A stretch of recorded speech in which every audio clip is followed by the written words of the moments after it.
এখানে একটা foot over bridge বানিয়ে দিতে পারে না? এই জন্মে তো আর রাস্তা পার হওয়া যাবে না রে বাবা।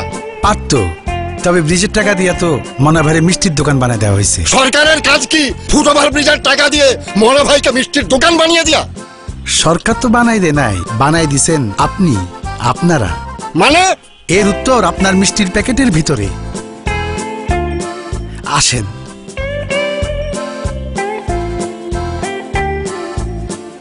মনা ভাই কেমন আছেন? ভালো।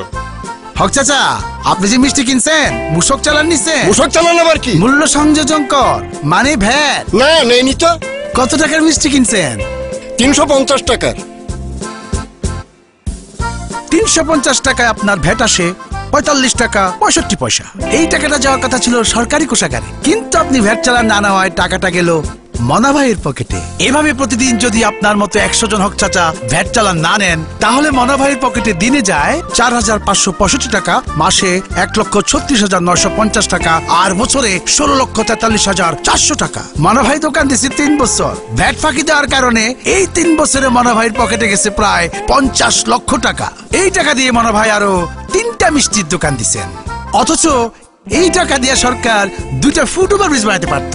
একটা দিয়ে আপনি ওই পারে যাইতেন, আরেকটা দিয়ে আপনি এই পারে আসতেন, মনে যা চাইতো। এইবার বুঝছেন তো ফুটওভার ব্রিজের টাকা দিয়া আপনারা কেমনি মিষ্টির দোকান বানাই দিছেন? আসুন একটু সচেতন হই, যে কোনো সেবা বা পণ্য ক্রয় করার সময় মূসক বা ভ্যাট চালানটা খেয়াল করে নিই। আমাদের টাকা আমাদের উন্নয়নের কাজে লাগুক, মনা ভাইয়ের ব্যবসা উন্নয়নের কাজে নয়।